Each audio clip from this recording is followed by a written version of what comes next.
Welcome to Suppose, a podcast where authors discuss the extraordinary. I'm James B. Hassell, And I'm Sarah Jaune. and we are authors from wearetheapex.com. And this week's topic, suppose homeschooling is the norm throughout the nation.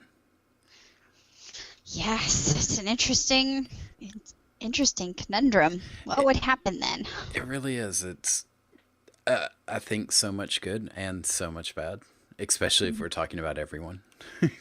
Right. That would just be an entire clusterfuck of awesome and awful. Yeah, I have this when we decided to talk about this because I do homeschool my kids. I want to do justice to both sides. Yes. But at the same time, it's just I have my clear preferences. I have my biases. And So that's and going of- to come out. Of course, I don't have kids, but I helped homeschool 4 kids for about a year. Hmm. So I have some increased bias as well. Yes, And we it- both of us were public school kids. Yes, which Yeah. I shouldn't have been. Well, my mom taught elementary school and younger middle school for 37 years. That sounds awful. It's- Just gonna throw that out there. yeah, when my parents said, "Okay, we will pay for you to go to college to be anything but a teacher," they weren't kidding. Yeah. I have 2 friends who are teaching now, and I just feel for them every day. Yeah, it is. Especially now. Like, I think we were the last breath of slightly okay public school. Like, it was bad I, when we were there. I think every generation says that. I think I'm so currently too, but I reading think every Anne of Green generation is Gables. right. Well, okay. I'm reading Anne of Green Gables right now, and they're talking about how the new generation is going to the dogs or whatever, and it's like this is in the Well, yeah. late 1800s or the early 1900s or what? Early 19, yeah. Yeah, but public school wasn't introduced till what, 1905 or something. 1905? Oh, well, No, no, good, no. we both Well, did this is there. Canada. Oh, okay. Was it 1905? I believe 1905 is when it started, or when the No. restructuring happened. That's what it Okay, was. but it was a while before that. Yeah, I'm speaking more of when it got converted into industrialization. Oh, right. Okay. That was So, around 1905, and that's why I said I think our generation was the last to even be slightly okay with it, because we could enter jobs at that point that yeah, could benefit from industrialized school. But now, that's true. but now the economy is just so drastically changed. The workforce has so drastically changed that public school Yeah. is a disservice at this point. It's a disservice, and it's just not able to adapt to what the needs are of this new economy. Yes. So I just looked. The Boston Latin School was the first, and it was founded in 1635 in America. So I'm assuming they had other ones. Yeah, I was definitely going to Europe. say there was, I think it was a lot of probably church based as well.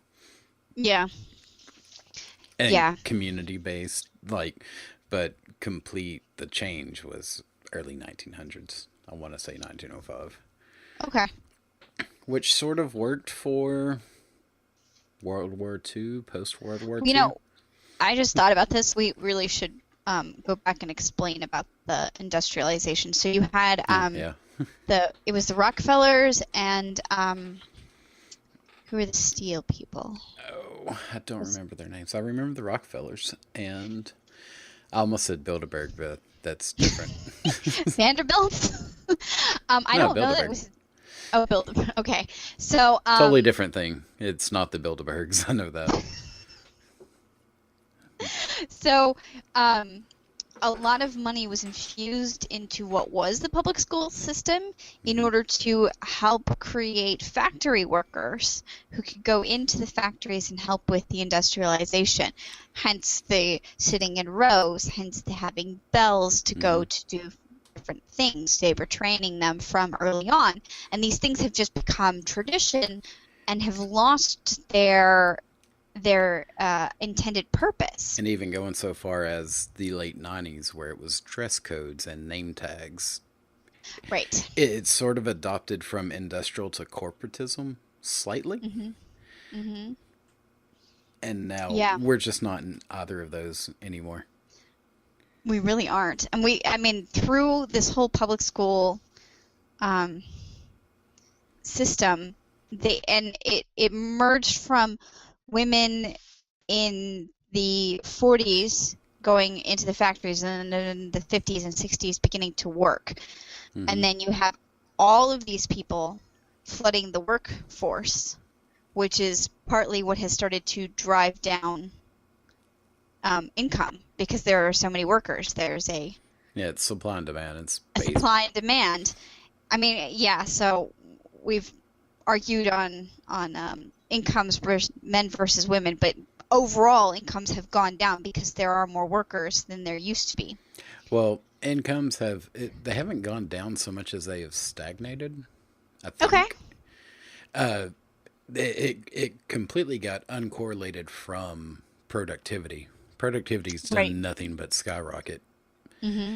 And then the wages just sort of, when you adjust for inflation, have gone down or leveled out, depending on which way you want to look at it. Yeah. You have so many people in the workforce that, which is not horrendous, but if here's why I'm bringing that part up. Mm-hmm. If the norm was homeschooling, you'd have to take out approximately 50% of the parents Right. from the workforce. Yes. If you can. Well, if you can, and I don't think that you actually could do that now. No, absolutely not. I have some stats for that, but we might get into it later. Yes, that's fine. So that was my first thought when hearing, okay, we're going to discuss whether this could be the norm. Now, I would like it to be the norm, and I think that you could do something like this in a smaller setting. The internet is certainly making it possible to do all kinds of amazing things with your education that we didn't have the opportunity for 10 years ago. No. To this day, I take courses on certain sites. It's like Yeah. Udemy has a sale out for $10 for this course of 55 hours of education. I'm like, yeah, I'll pay 10. I'm good with that. I'll do it. Right? Yeah, and that's created its own economy as far as that goes. A lot of the times what I'm hearing from the new parents coming into homeschooling, and there are a lot of new parents, especially now because we're recording this on August 1st, they're saying, I don't know which curriculum to pick for my kid because there is an overabundance of materials to choose from now. Well, yeah, it's not even that, though. I mean, it is that, but there's so much more to it in the fact that once you start thinking of homeschooling, you can start thinking outside of schooling. Right. Where you want the basics, but you can start to think, well, what about an actual skill they could learn? What about something that's been lost, woodworking or metallurgy? Those things are starting to make a comeback because, oh no, we have so much wealth and people want custom things and we don't have anyone to make it. So people who are going into it are doing very old jobs, but getting paid very well for it. Yeah, so I would like to say this right now. There are people who homeschool their kids because they are religious to the nth degree. And I have no problem with religion. Please don't hear that. I have this tick in my eye every single time I see somebody asking for young earth science curriculum. Because apparently it exists. Oh, so it does. We're not going to be discussing. I'm going to mention it here. What are their names? That there are something about Genesis. It's Kent Hovind's program. He does an entire homeschool program. If that is your bent, there is stuff out there for you. Please don't do that to your children. That's just mean. Anyway. It really is. So that is our only statement here. I'm going to respect every family's choice to do whatever they want because I'm a libertarian and I feel like you should. I'm not. But I am absolutely judging you if you teach your children that the world is 3,000 years old. Or flat. Oh my God, yes. Or Sharia should be law. Or there's a laundry list of. There's a laundry list of things. That's just it. That's not where we're going in. We are doing this because we're discussing homeschooling as an academics and social unit, as it were. Mm-hmm. Yeah, we were going to discuss the pros of this. Yes. My pro list is like 600,000 miles long. Mine's 3. So, well. That may Okay. seem more about me than it does about the subject. Yeah, so let me start from the beginning. I put my oldest child, who is 13, into school, and he was very small, and he was also very smart, and he did well in his classes, but he was picked on and bullied from day one. He was actually picked on in preschool, and then the kid ended up being in his kindergarten class, and then followed him along in first grade. And it was just not. His personality changed, and he was unhappy. And I had so many people telling me that I needed to just let him stay there and toughen up, which sounded fine, except for the fact that he was 6 years old. Right. And I don't know many adults who handle bullying very well, let alone 6-year-olds. So at the end of first grade, we gave him the option. It's like, this is bad. Do you want us to pull you right now? But he decided to finish it out. He only had 3 months left in the year, and he wanted to finish. And then we started homeschooling him for second grade. And that first year, what I noticed about him is that he was extraordinarily dependent on me to do anything. He didn't have any of the initiative to say, I'm going to go do this now, or I'm going to go do this, and I'm going to go do that. And it took probably, I would say, a lot of people will say that if you're pulling them out of public school, you should deschool them, which means give them a time period to get used to being out of the routine and get over whatever it was that was the reason they were pulled from school. We didn't necessarily do that. So it took him, mostly because he really liked school, so he liked learning, but he didn't have any ability to drive himself. And you think, well, of course he didn't. He's 7 years old, but hang on, because it gets better. So his dependence on me to tell him lasted most of that next year, and he insisted that we do math and reading and history and social studies and grammar every single day. So we just plugged through like 20 minutes on each subject every day, and it was very tedious. I hated it. I was like, why are we doing it this way? But he wouldn't change. So we got to the end of that year, and it's like, can we please change this? Can we do all 1 week's worth of English Monday, 1 week's worth of history Tuesday, 1 week's worth of math Wednesday, 1 week's worth of history Thursday, and then Friday can be catch-all for whatever didn't get done, and we'll do, piano and languages every day. Right. And so he finally agreed to this, and it streamlined everything. And by the middle of third grade, he was completely directing himself. Right. So why I lay into this is that I had my second child come along, and we started kindergarten, and except for turn your computer on and get to your work, he has driven his own ship the entire time, because he never had, and because his foremost memories of schoolwork are watching his big brother drive his own ship. Mm-hmm.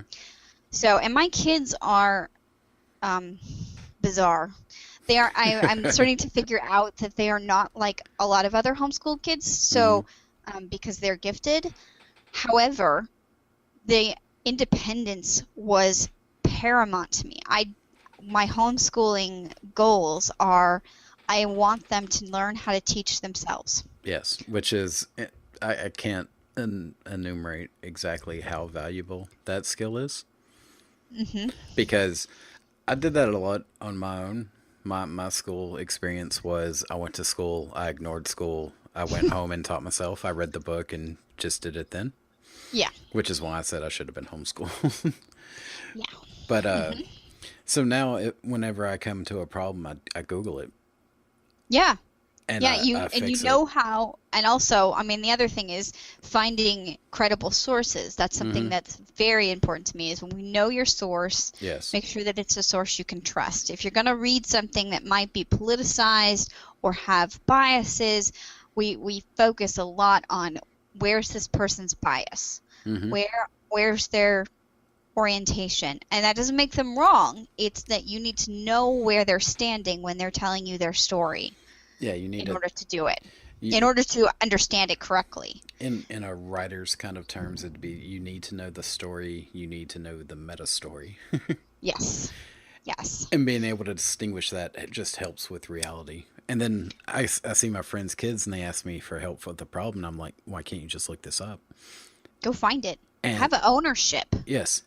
And they have no clue how to do this. Yeah. And I have no clue how to teach it to them. Other than it's, to me, it was just something ingrained. But for them, it's something that needs to be taught. And I struggled with showing them how. Yeah, well, they're used to having their hands held and being told where to find everything. And you get to the place where you are taught how to find the information for yourself, say in late high school and college. But we just started out is as soon as you can read, man, you are on your own. Yeah. You will be finding these sources. And you can come to me and say, I've tried to find it and I can't find it. Can you help me? Sure. I have tried to – I located a couple things. I'm not sure which one to trust. Let's discuss that and figure it out, and learning, critical thinking skills and all those other things that you just don't have time for in 3rd, 4th, and 5th grade. And certainly nobody would think, hey, let me teach my 3rd, 4th, or 5th grader critical thinking skills, because you don't look at them as somebody who has that potential. And not to say that every kid has that potential, because not all of them do, and that's not a big deal. I'm not sure if that's true. Well, it is. It is to I'm saying in the extremes it is true to an extent. Maybe. I think I will concede, like I can't say for sure, but I think critical thinking is a skill that can be taught. Yes, but there are some people who would struggle to learn how to fold a piece of paper and stick it in an envelope. Well, so I'm at the extreme. I'm saying it's not necessarily possible. I'm trying to qualify. Fair. Okay. But I mean, in a general sense, I think anyone... In a general sense, I think that they all can. That they can all learn to say, hey, this might be garbage. I shouldn't look at this. Yeah. Or not that I shouldn't look at this, but I should look at this without putting my emotions into it. Because if I put my emotions into it, I'm going to buy into it. Or reject it completely for the wrong reasons. Which is also a reason I concluded our generation was the last that was okay. Because after us became... No Child Left Behind, which was 2001, and then Common Core after that.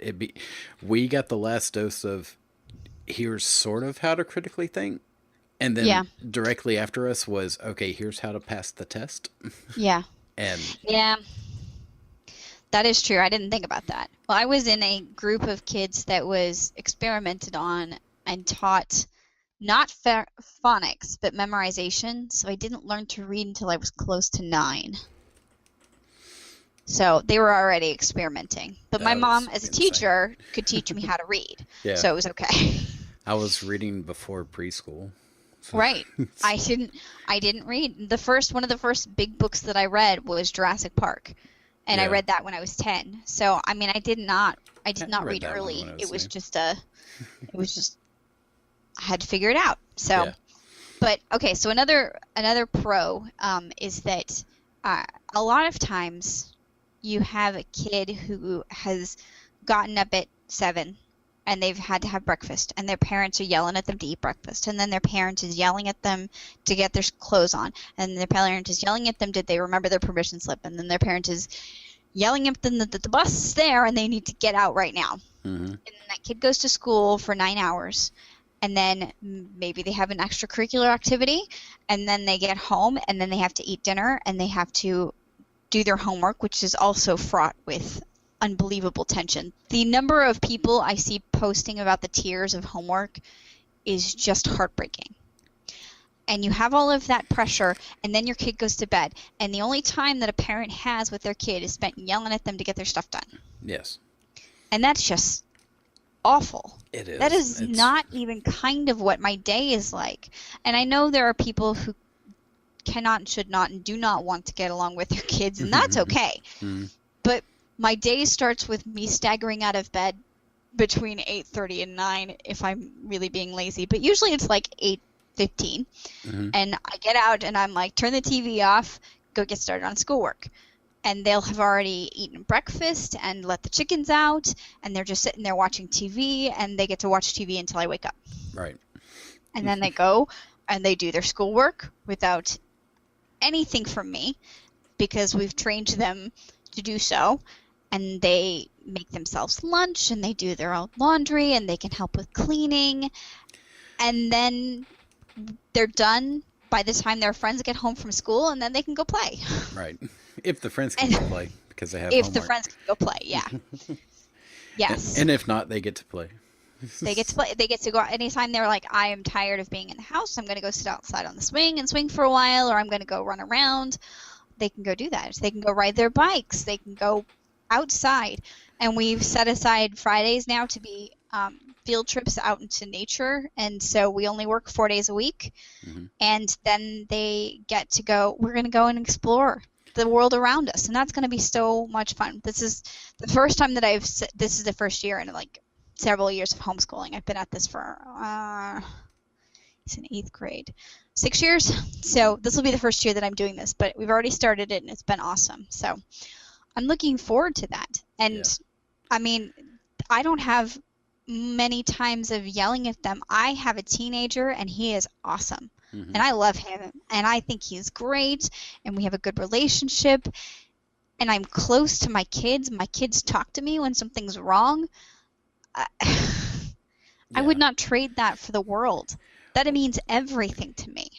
And that's where, if I was writing this as a story, which is, suppose everyone was homeschooled, I would do it with that kind of slant of some sort of utopia where kids are self-sufficient, and then when they become adults, they make good decisions. And Yes. kind of how what the research bears out is most homeschool kids, especially ones that aren't in some kind of uber Christian setting of young earthisms and things. Even those ones are very responsible. You got to give them that. Yeah, they're responsible, but they're not quite as successful.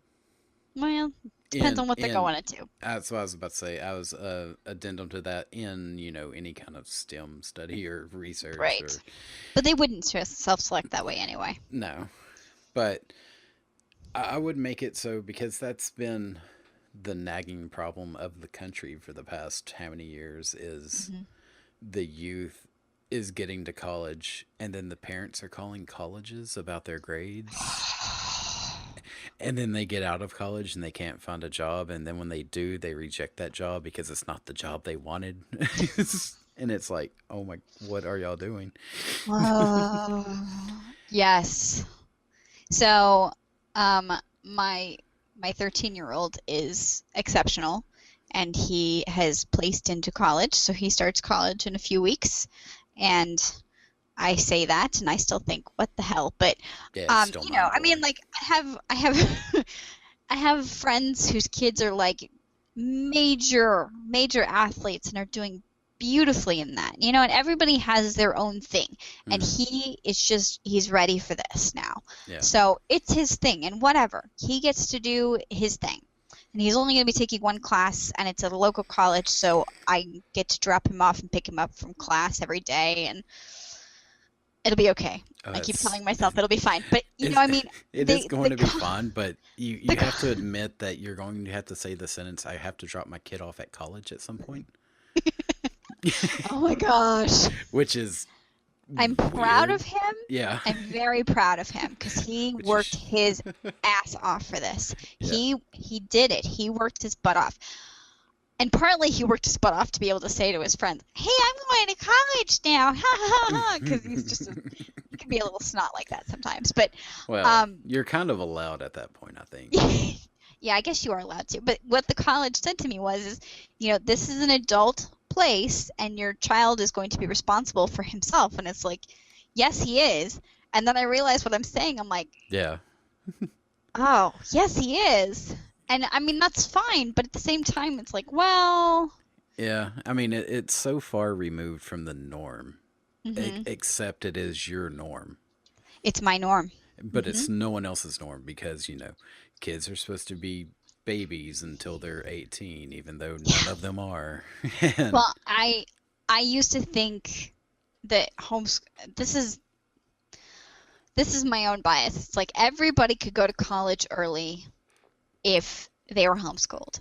Now, first of all, everybody can't go to college, nor should everybody go to college. No. So I have to stop that frame Yeah. of mind. Yeah. The ones who can and should go to college, because that's where they're going to be most successful, Mhm. I think definitely could get there faster if they were, and do better if they were homeschooled. And the research bears that out, that kids who are homeschooled graduate at higher rates, and they test between 15 and 30% better than their public school peers, even when it is controlled for income and family situation. So I think it's in that way, academically, you could do much better. But there are things he's missed out on, like having labs for science. So he's going to have to pick that up as he goes into college classes for it. And Yeah. he'll have never been in a lab. So I'm fairly certain that even colleges that'll be restart interesting. lab the introduction. I don't think colleges at this point take for granted that anyone knows anything coming in. I hope not. He won't know very much. So he's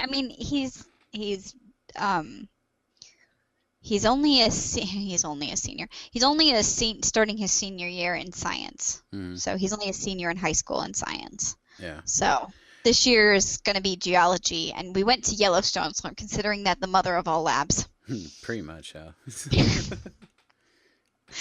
Yeah. So, I mean, that's that I have to take this as not every kid should start at 13, but he is not the only homeschooled 13-year-old in the school, because there is an entire staff that is specialized in dealing with the homeschoolers at the college. So if you get one of the advisors, there are 3 advisors who deal with the homeschoolers.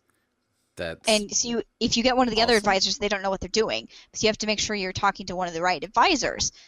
But this is a small college, and this is already a thing. I mean, they also deal with the high schoolers who are coming in, because the high schools locally, you can take college classes if you've already finished AP and whatever. Right.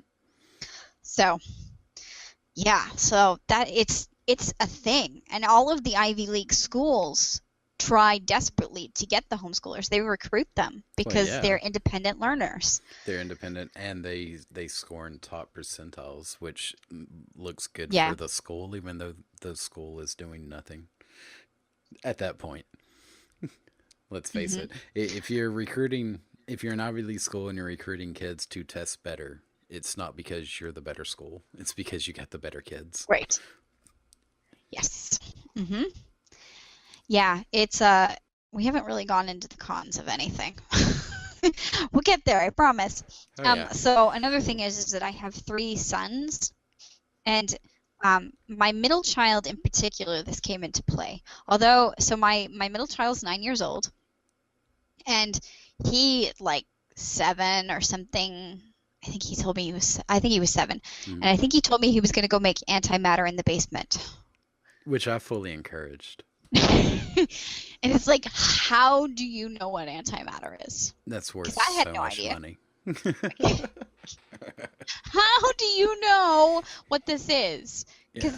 And he is unbelievable. He's unbelievable. My husband is an electrical engineer and smart as anything and has a master's in it. And my middle child constantly stumps him in electronics. I was gonna say, you have to explain, what was it, the Lego, the Lego lock, and what was it, a Nerf machine gun? I think. I don't know. No, it wasn't a Nerf machine gun. It was something automated. I think the pressure plate was more entertaining. The Lego lock was a fully functional lock made out of Legos. Yes. Just for everyone listening. Yeah, that was crazy. Blew my mind, because I struggle to concept a real lock. And I play tons of video games which require lock picking and show you the internal mechanisms, and it's like, this still doesn't make sense. Yeah, and he makes things that'll shoot it'll shoot something and raise a lever at the same time. Mm-hmm. Sometimes they're mechanical and sometimes they're electronic because we do have a couple of motors for the Legos. Yeah. Um, and he can visualize these things. He understood gear ratio Mm-hmm. and gearing up and gearing down. He understood the principles of that at 7. He fully understood that. And I'm still struggle. I mean, I get it, but I have to think hard about it in I order to make it a thing in my head. I had to watch Learn Engineering YouTube channel for to understand how a transmission worked because Right. it seemed like magic to me. Yeah. I'm good Yeah. with technology. I'm not great with analog, actual gears Yeah. and things to that effect or electricity. It's all just And magic. he is good at both of those. He's so good at both of those. We have snap circuits, which are like these little cutesy. They're really cool. I'm not knocking them. I think they are a great gift. Like anybody who needs a gift, a snap circuit is awesome.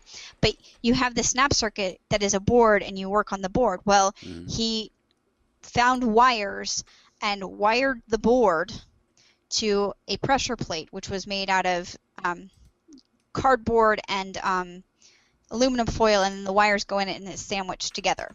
So when you step on it, it will turn on and activate the snap circuit. Yeah. And like at 7, how are you doing this at 7? And now he's really into chemistry and he likes molecular geometry, and he he understands why light can't be matter. And he understands all of these things, Mm-hmm. but he can't read. Yeah. He can kind of read.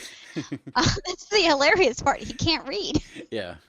So his memory is insanity, and he can listen to things and understand them, but he has an eye to brain connection problem called convergence insufficiency. Mm-hmm. And it can look like laziness or distraction or ADHD or any kind of thing, but basically his eyes just do not turn together to read the words. So if he saw the word college, he would see maybe the C and the O and the G and the E at the end and miss LLE in the middle, and he'd have to guess Right. at what it was. And he's so smart that he could guess, and he kind of fooled us into thinking that there wasn't anything wrong. Mm-hmm.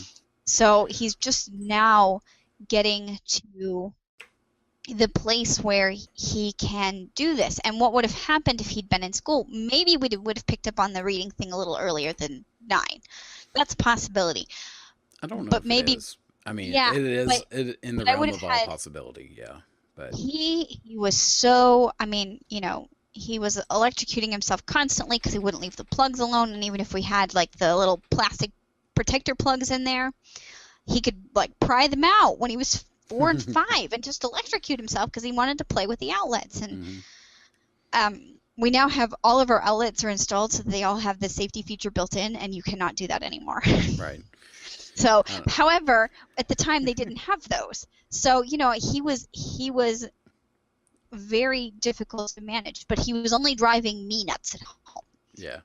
Which shouldn't be understated because that was very trying, but he didn't have to be in a situation where he couldn't read with his classmates and was made to feel stupid, and he couldn't sit still, and that was making him feel bad about it. At home, he could wiggle as much as he wanted to, and nobody was. No, I should say that. His big brother makes him feel stupid constantly, but nobody else is making him feel dumb about the fact that he can't read because he is clearly brilliant. Mm-hmm. He's absolutely brilliant, and he can't read, and it's not a judgment on him because there aren't any other kids picking on him, and he doesn't have to sit still. So it was fine. Mm-hmm. Boys are being left behind at alarming rates, and in our quest to promote girls, we are burying the boys. Yeah, and it's not a okay. huge detriment. The numbers have finally exceeded each other. Yeah. Where like female enrollment has gone up, but it's not in STEM, which is bad because now the boys are being left behind and the girls are not going into the fields that further the country. It's really I didn't know that. I hadn't heard that. Yeah. Wow. I don't know if the U.S. is being affected with it yet, but the U.K. has already had the switch. And let's face it, it's just kind of the UK in progressive situations are, roughly 5 years ahead of us. That's true. Yeah. So it's if it's not Wow. here, it's probably on its way where the females will be overtaking in college numbers. It might have already done it. I don't have concrete information on US numbers. And here's the thing that I get annoyed about.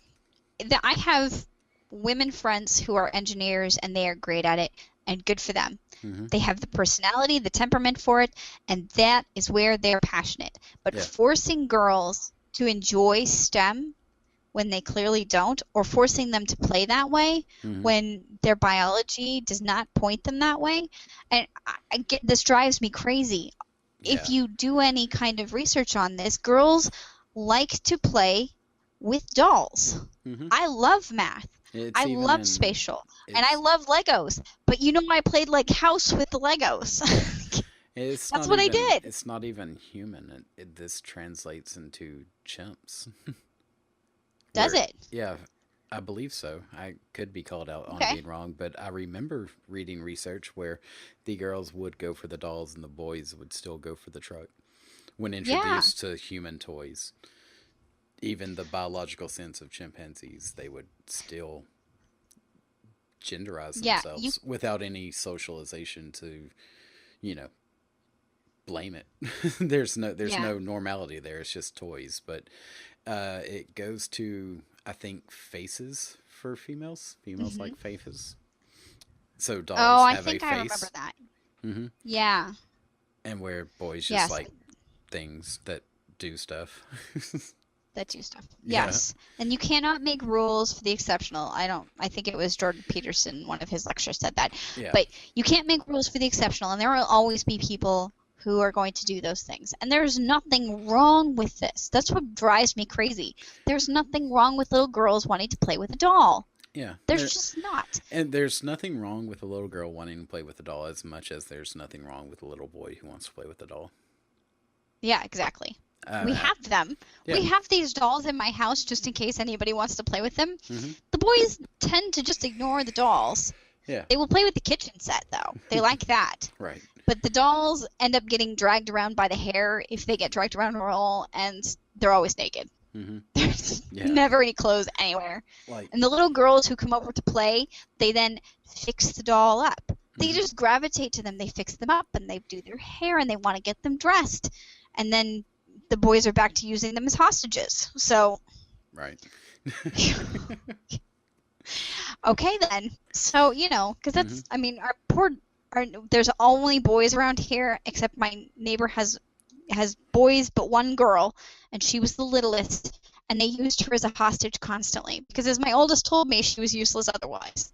And it's like, and then I'm mad at him, and he's telling me, but you told me to include her in the game. She was collateral damage. I mean, what was I supposed to do? Yeah. I mean, to some degree, there is some truth to that. In a This generalized one is sense. she's very girly. Hmm. So like if I told her mom that, she'd be like, yeah, that makes sense to me, And And that's fine. She's allowed to be girly, or she could be a tomboy if she wanted to be. But that's what I was gonna say. Truth be let them told, be who they want to be. she probably had fun being hostage. Yeah. She wouldn't have complained. She was like 4 or something. Yeah. But I So, mean, even if it was older, there was many playtimes where my cousin and I, she was the damsel in distress. oh my goodness. That was the role Well, she wanted to play. mhm. Because she was older, she picked what we played. It sucked. I mean, I did that sometimes. I tended to not necessarily be totally girly, Hmm. but I vacillated between them. But I didn't ever like really the shoot 'em up games or anything like that. That was not my thing. Yeah. So, and I feel like you can explore whatever your interest is, whatever your passion is, if you have no pressure and um no peer intervention around you. Yeah. So I a do little think girl who really does like STEM can just go for it if she's at home. that's what I was about to say. I do think that would be the greatest benefit. Would that it removes social stigmatization on anything when you're Hmm. homeschooled. You just get to pursue what you want to pursue. Yes. Unless you have a parent who's overbearing and they're making you pursue what they want to pursue. because which happens, of course. yeah. But it's it's not really something that I suggest for anybody, because your kid is going to be whatever they want to be. Hmm. And Well, left on their own, they will. yes, that is true. Environment does play a lot on a lot of these things. Yeah. So my generalization for them is find their passion and then give them everything they ever want to know about it, Hmm. and let them go. So my job as a homeschooler is I drive places, and I am in general the keeper of the library books because I've had to replace too many of them. Oh yeah. So I don't let them have that responsibility currently, because it's not always their fault, because I do have a toddler. So the toddler can be toddlers are assholes. Let's just Toddler's face it. always the wild card in any Yeah. situation. Toddlers who believe that they can drink out of a regular glass of water, Hmm. but cannot actually do so. Yes. We've had many a ruined book because of that. Which is probably most toddlers. Yes, exactly. Yes. So, otherwise I drive, I find resources, and I pay for crap. Hmm. And that's my job. Yeah. That's it. That's all I do. And I work, I write books, and I sew, and the kids deal with themselves. And I crack the whip, like, you have to clean up the kitchen because you made it a hot mess. And, but I'm big on personal responsibility and integrity, and all of those things can be focused on because we have the time to do so. Yeah, and it can be built into the learning experience. Yes. Because when you're responsible for what you're doing for the day, you're responsible. Yeah. You don't have someone constantly telling you exactly what to do and how to do it and where you did it wrong and how to fix it. Yeah. Because you're not learning a damn thing at that point. No, there are some parents who are like, I'm still doing, still cooking for my kids and all this other stuff. And it's like, why are you doing that? That is the worst thing you could do for your kids. Mm-hmm. As soon as they are capable of doing something, you stop doing it for them. Yeah. The end. Yeah. And people do underestimate what their kids can do. I mean, now I do not suggest that you let your 7-year-old use a gas stove, but mine would not stop. So we had to teach him to use the gas stove safely, or he was going to burn the house down, or himself, catch himself on fire or something, because he wouldn't go to the bathroom and come back and he'd be cooking eggs. And it's like, stop it! And he is an unstoppable force unto himself. And I used to judge parents who have kids like this, man, and now I'm just like, oh, I feel you. I understand. And if you don't have a kid like this, you're blessed and cursed, but mostly blessed, because they are so exhausting. But he is on the go. He's like the Mythbusters and Dennis the Menace had a child. And it's just terrible. So, but he's going to be amazing, and he's going to be the one who makes millions and keeps me in a nice retirement home. So it'll be okay. The beach house is coming. So, yeah, exactly. But I mean, so they do their own laundry, they cook their own food, they clean the house, they take care of their own pets, and they've been doing this for years. I don't know. I think 9 was the last time I did my oldest laundry, and because I got tired of it. He said, I'm out of clean clothes, and I told him it sucks to be you, and that was it. He's like, so I should go wash my clothes then? It's like, yeah, you should do that. And at least it was that quick of an assessment. Yes.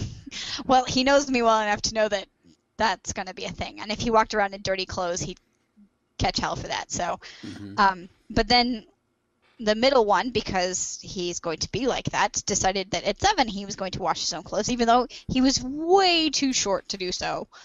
But he was determined. So, I mean, I catch him standing in the washing machine, and it's like, get out of there. That is dangerous, and you're going to break it. So, and mostly I was worried about him breaking it than it being dangerous, because I'm like that. Yeah, he would have fixed it. It would have been fine. Yes, exactly. My husband has fixed the washer several times, but it wasn't that. My neighbor tells me that I make her feel better about her own parenting, because I'm just like, you're not dead yet? Cool, keep going. Yeah. So, yeah. But they have their own. I'm not releasing pathetic, useless little boys into the world. I'm going to release fully functioning men who, and they do cook. They also cook. Both my of them can bake and cook.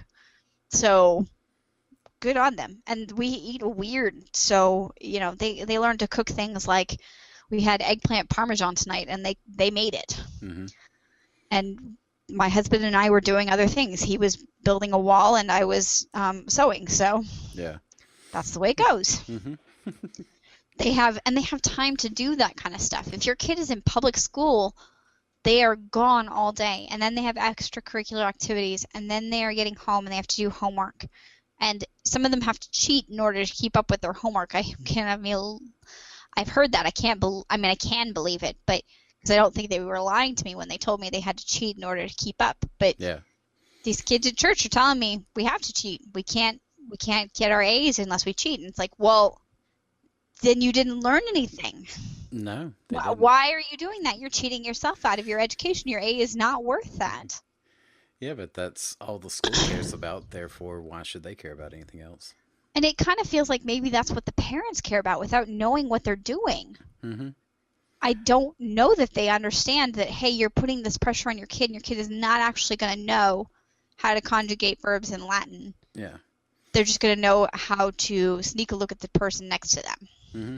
as they take a test. And then at some point, like, there's got to be, no kid who knows anything, and then no one can cheat off anyone.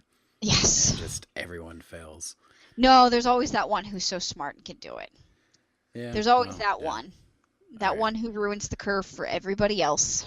Sorry. Right? You are the problem here. So, yeah, I like that they have the time to do that. So then if we can do homeschooling classes. Their gym class, PE, is during the day. My child who can't read, his schoolwork basically for the next 4 months is going to be therapy to learn to read. Mm-hmm. And that's fine because he's like 3 grades ahead in math. Yeah. And I don't even know how many grades ahead in science. So what he really needs to catch up on is learning to read. So that we have time to do that therapy. And we have time, in the evenings if they have an evening activity. Well, we're not rushing out of the house because we just got there from whatever we were doing. We have space, we have peace, we have calm, we don't have stress. I'm not to say there is no stress, because certainly there is stress. Your kids will move at the speed of a glacier if you ask them to get their shoes on and leave the house, because I don't know why, but they do. And it is a different kind of stress, though. It's not. Yeah. Because you're going to have the normal everyday stress just from Yeah. being together all the time. Yeah. But you don't have I'm stressed from school, I'm stressed from peers, I'm stressed from all of this, and now you're stressing me out too. Yeah. Barring something being wrong that needs to be fixed, a child who is typical only needs, in kindergarten it's about 20 minutes a day to stay on grade level. Mm-hmm. And it goes up to like 30 minutes for first grade and maybe 45 for second grade, and you see the pattern here. By third grade, I would say it's about 3 hours, and that's really what they can sit still for anyway. Mm-hmm. So, and then by the there's time Andrew... research of once you're sitting still past a certain point, you're not learning anything anymore. Really? I didn't know that. Yeah, it suggested to get up and move and do something if you're studying, to at least like once an hour, to just, your brain's just kind of gives up if your body is giving up. Yeah. Yeah, so when my oldest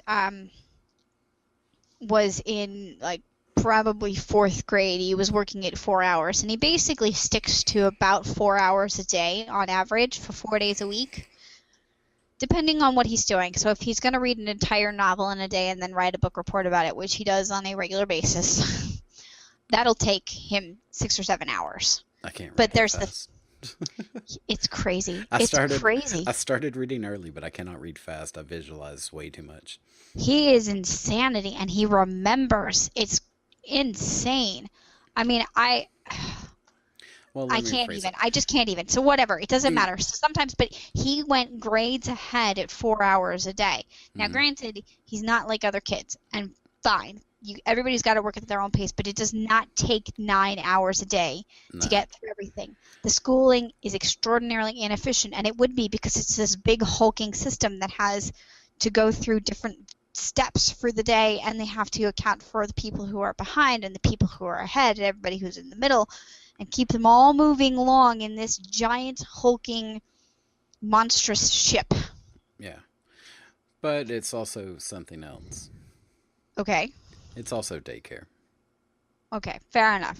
I don't like saying it like that because they are learning something, but Yes, but they're not learning something for 9 hours. I mean, you have the hour for lunch, you have physical education, which is not education, it's just go out and go do stuff.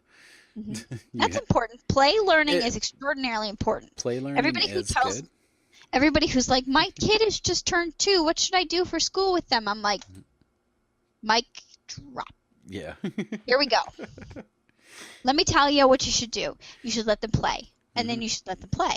And then you should have them sleep and eat, and then they should play some more. And then if they want to read a book, you read a book, and you go outside and you get dirty, and you go to the library. And then they should play some more. And then they should go to bed. And can I The just end. add in unstructured play?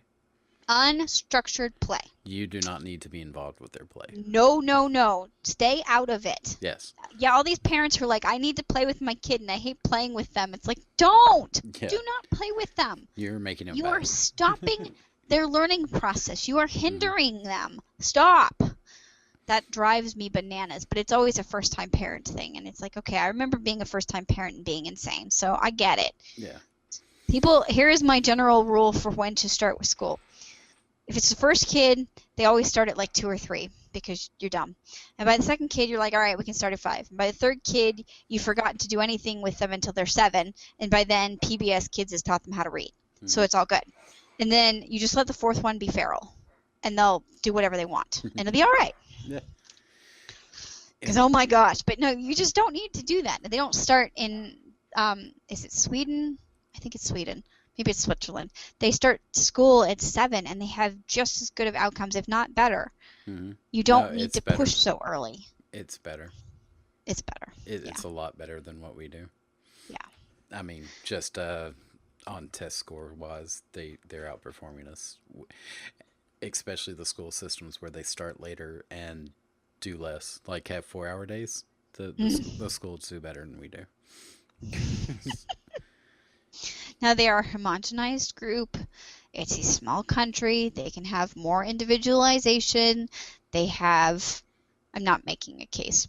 Never mind. What I was going to do is try and make them sound like it's just a different environment, but really I'm just making them sound better. So whatever. Yeah, so No, I can go on and on about the pros. I mean, I just can. There's so many things to this. And there are, but I'm going to come in real quick because we've had the utopia. Yeah. I can introduce the dystopia. Okay, go for it. Which my cons were, we've already touched on quite a few of them, which would be fundamentalist teachings at school.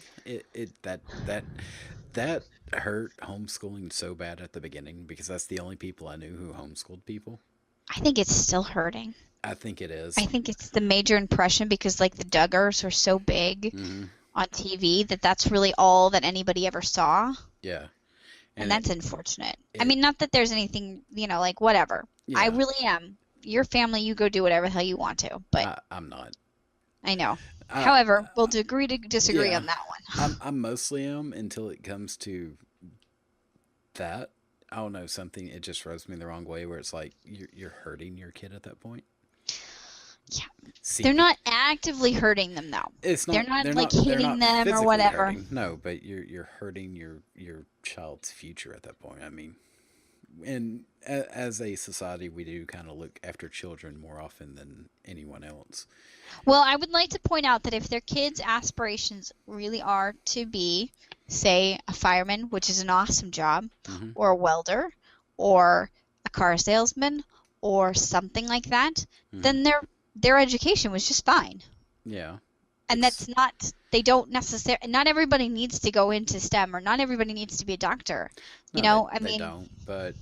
Good Lord, we need more welders. But some basic concept of reality needs to be in there. Well, by the time they hit 18, they can look on the internet and figure out the parents are full of shit. And then it'll be okay. Yeah, but then I don't know. Then you're running the risk of resentment. I think you might be helping if there was some kind of requirement that you couldn't teach certain things, But or so or that's an actual interesting con to get into. yeah. So go ahead, finish your thought, but I'm gonna add on to that. Okay. Well, that actually was the thought for that one con is just the complete young Earth hypothesis, Sharia without regulation placed on any education whatsoever. If it's 100% homeschool for everyone, it's the norm. A lot of bad ideas are going to manifest, including Yes. my next con, which would be you would have some hardcore like racism come back. Uh, Because you'd have a racist parent teaching a kid their racist ways, but and they're then doing that anyway. but they're not being introduced to other populations within public school, which is Okay, where a reasonable. lot of racism dies. Is whenever you get to know someone other than your race and you become friends with them, you're like, my parents are full of shit. Yeah. But I mean, even then, you go out into the real world, you're really racist, you try and do anything in the world, and you fall flat on your face. If you True, do not adapt, you will until fall. you just suppress it and you hide it away, and then you form a little group where you get to hide behind a mask. Mm-hmm. I'm just saying, there are some cons to unregulation. Okay, fair enough. So, but the regulation I actually feel like can be a con. But there you go, my libertarian bent in this. I believe it can be as well, So, especially in the hands of wrong people, which yeah. is, Congress. um, so I told my husband's cousin um, that we were homeschooling, and she's like, "Well, what kind of education do you need to be a homeschooler?" And in my state, you don't need any. I Same here. think, well, maybe you need a high school diploma. I don't even think you need that here. No, but that's Texas. Yep. So, Libertarian, you said it. Texas is the reason that homeschooling laws are awesome. Yeah, I mean, we led the way on the whole Yeah, freedom of fucking everything. your kids up. Yeah, that too. Absolutely everything. So when I have the same argument with my dad over abortion. I wouldn't ever choose an abortion, and I don't know that I actually want it to be illegal. But when you make it illegal, you take away choices for things like somebody to refuse to have a C-section, Yeah. or to have any say over their body when they're giving birth, because then everything gets trumped for them. It gets really bad, and it's So not when you a good way have to government go. interference in what you should be teaching, well, my kid cannot read right now. Mhm. What should I be teaching him? His pediatrician flat out said this vision therapy is going to be exhausting for him, and Mhm. you're going to need to take a break on everything else.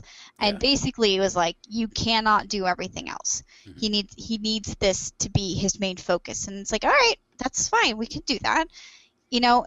If I had government regulation saying that I have to be doing school for X amount of time every single day, he'd be screwed, because he got out of an hour of therapy today with a massive headache, and that's typical of what's going to happen in this kind of situation, because his problem is pretty significant. So, Yes. I don't want that oversight and regulation. I have Uh, I have a I but actually need to throw this in there. okay.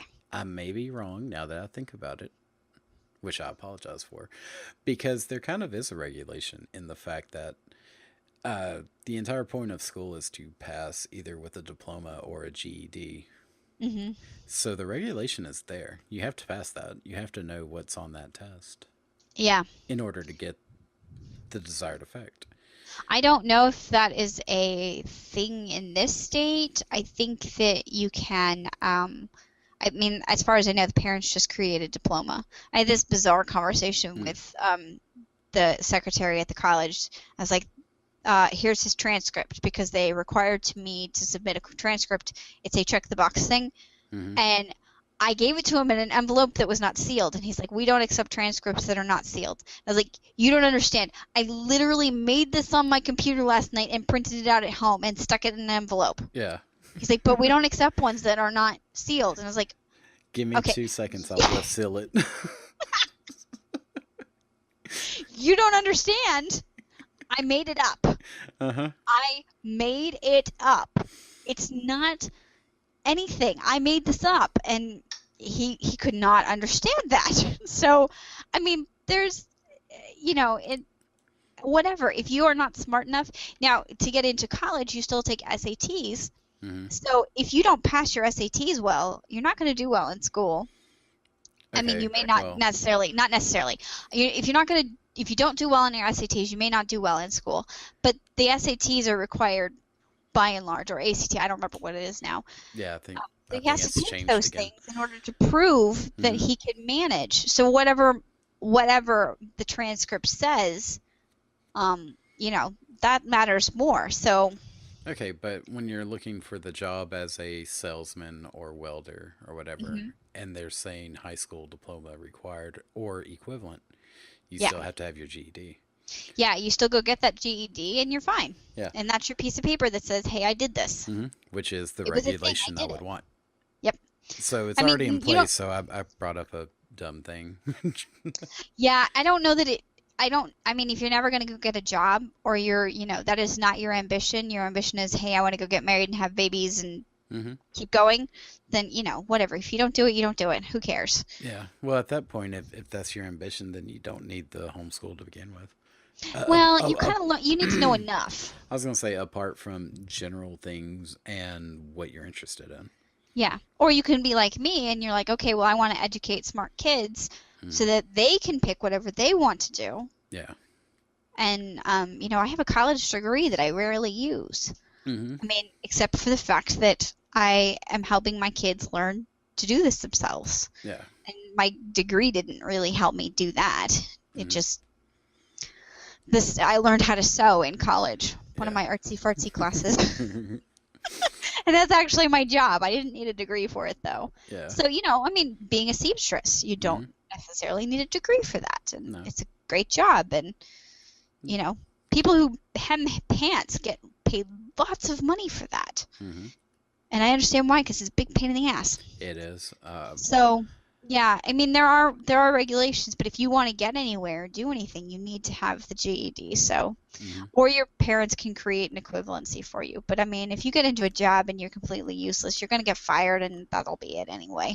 I don't think Texas has the equivalency part. I think it's a state-run GED thing that you have to have. Okay. Yeah, I I don't. think. And every state has different laws, and it gets a little complicated about Mhm. that. So, I'm not familiar with all the other laws, but yeah, I do know Texas has got fairly relaxed laws because they got the pantsuit off of them. Yeah.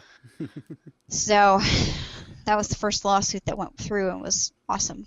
Yeah. So, but anyway, in my state, we do your first 2 years of homeschooling, you do 2 inspections a year with in my county, it's, I believe, retired school teachers who Mhm. come in twice a year and review portfolios that are put together by the parents to prove that they've been doing schoolwork for the year. And these portfolios are insane. I mean, they're not a lot of work, but if you're not good with keeping track of paperwork, that can be a problem. Yeah. There. So I do okay with it, but there are other parents who are like, this is terrible. And inevitably, your printer always dies the night before your review when you're preparing everything. Well, of course. There are no inspections in Texas. No, there's no inspections in Texas. Here there are.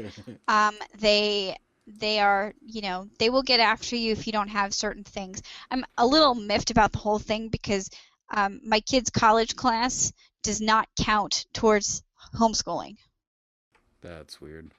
So he has to take a separate class in the same subject at the same time, according to them, That's which really I think weird. is ridiculous. It's, That is just the stupidest thing ever. I mean, technically, it's not homeschooling; it's just schooling. So shouldn't that count? Technically, no. Yes, I get what they're saying, but no, it's Uh, like the sealed transcript. I mean, I understand why you're saying it, but this is stupid. yeah, I don't understand why you're saying it. The kid's in school. It's not Yeah. homeschooling anymore. He's in school again. Shut up. Yeah. So What are you you have to saying? deal. Yeah, I'm just. There's a lot of weird things like that. You have to deal with the government, and Mhm. that can be not fun. There are people who just don't deal with the government and stay off the grid. Yeah. Texas. and are doing great. Yeah, they're doing great things with their kids, and there are other people who are homeschooling in the name of just abusing their child, and Mm, that's not okay either. So no. I have sympathy for people who are like, this needs to be harder, more strict regulations. But when you invite in regulations, you limit the amazing possibilities. You start to turn it back into public school. Yeah. And yeah, you don't want that. Well, I mean, I don't want to say that. I mean, I really don't want to say that because I mean, for the homeschooling parents, you don't. no, yeah. It's two very different animals. Every time Mhm. somebody says to me, I have to now eat gluten-free, we'll ignore the social commentary around that but say somebody has to switch over to eating gluten-free, Mhm. their entire paradigm has shifted. Yeah. And it's a, what the hell do I do now? Mhm. What can I eat? What am I going to eat? And then, somebody who's been gluten-free or has dealt with food allergies for forever is like, Mhm. this is no big deal. Why are you freaking out about it? Because they've forgotten how they freaked out about it in the first place. Yeah. Where? And it's the same thing with homeschooling. It's Mhm. just such a different paradigm. They are not really the same animal. No. It's totally different. And you don't want to try and make one the other because it will not work. You cannot make a homeschooled environment. I mean, John Taylor Gatto did it, and God bless him because he was amazing. I was about to But say I can argue against that, but that is next week's you episode. have to have, yeah, but you have to have an exceptional, I mean, one in a million exceptional situation, um, teacher, and administration that are just not giving a fuck. They're not looking, they're not paying attention, because if they're looking and paying attention, then it's not going to work. Mhm. So, and you have to have the parents who are willing to say, yeah, you go send my sixth grader on the subway. That sounds like a good idea, or like, whatever. Yeah, No, but those I mean, they're kids not are going the to send ones who are them. going to work. Yeah. So It sounds counterproductive, but it's so true. it is. It is. It's so true. So, I don't even want to try and make them into the same thing. It's not. I have friends who are teaching, and I don't want to ever say you're doing something that's wrong or bad, because I'm not saying that. Mhm. And my mom was a teacher, and I love that she did it, and she inspired me. But no, I don't ever want that job because it just sounds terrible. No, it sounds worse now too. Yeah. Like I could have been a college professor maybe in, 60s Hmm. if I had been alive then. Yeah. I might have been able to teach at that level at that time. After that it's done. I couldn't do it now at all in any Yeah. way, shape, or form. Apart from homeschooling. Hmm. Let's see. Yeah.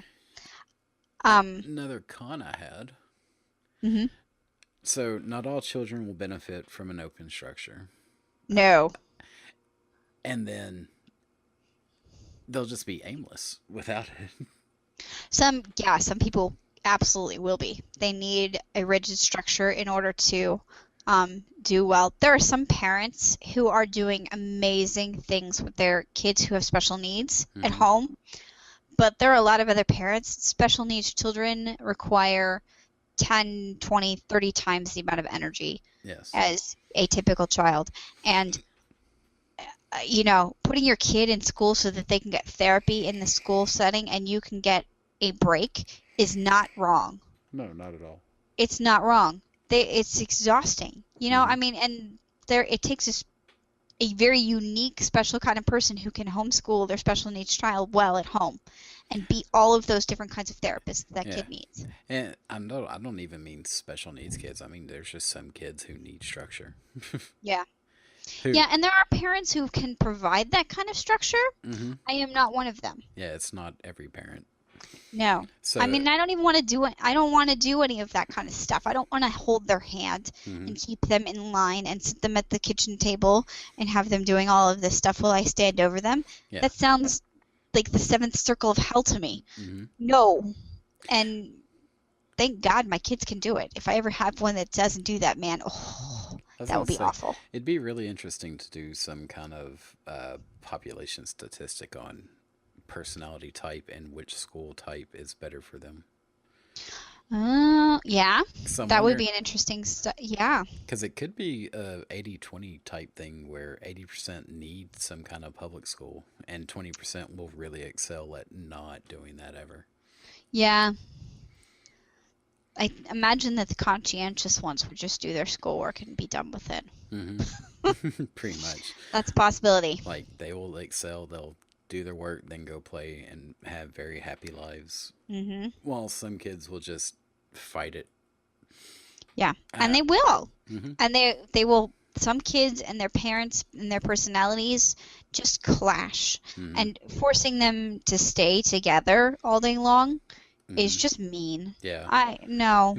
No. I don't think you should do that. Yeah. If this is not what you want, or you don't like this, or you don't want to be there, no. The summer is insane.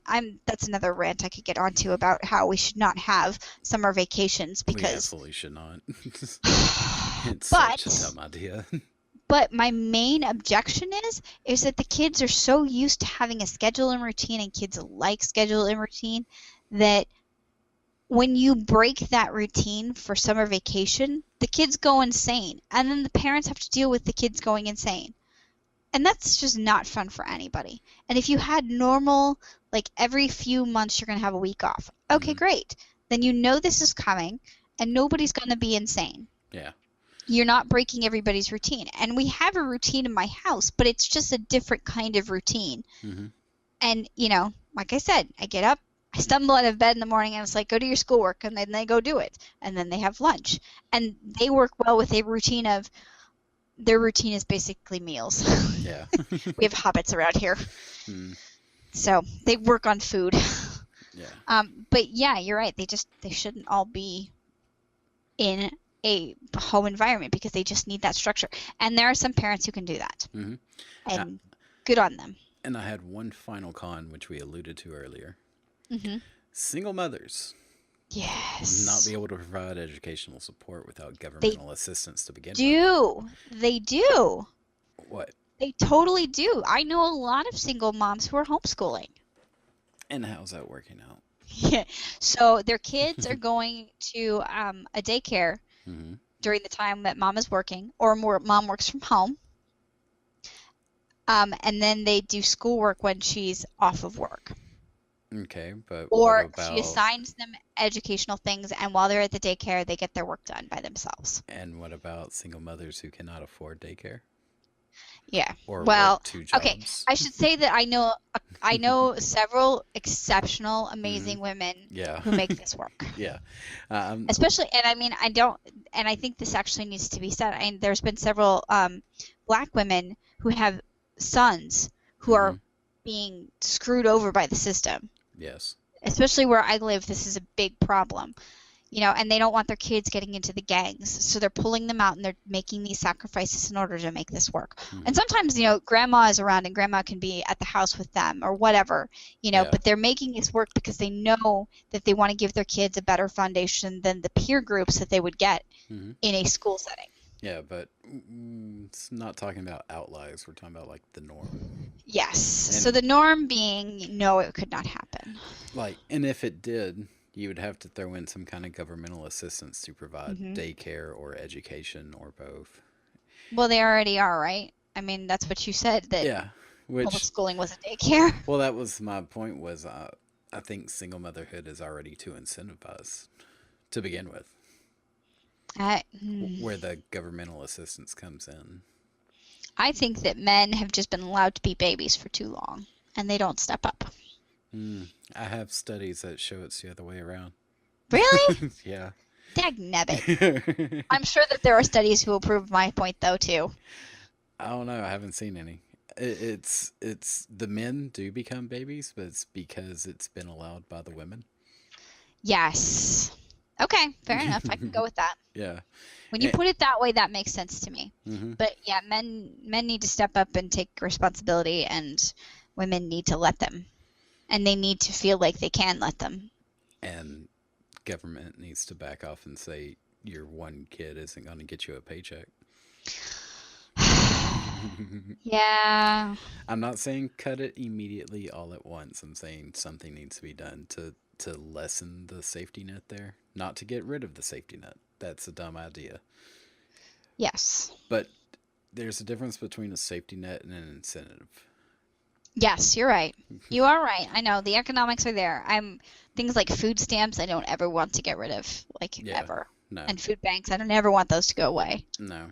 Which, yeah, I do believe we're very much centrist on this. You're not going to find Yeah. a hard left or right position between us No. on economics.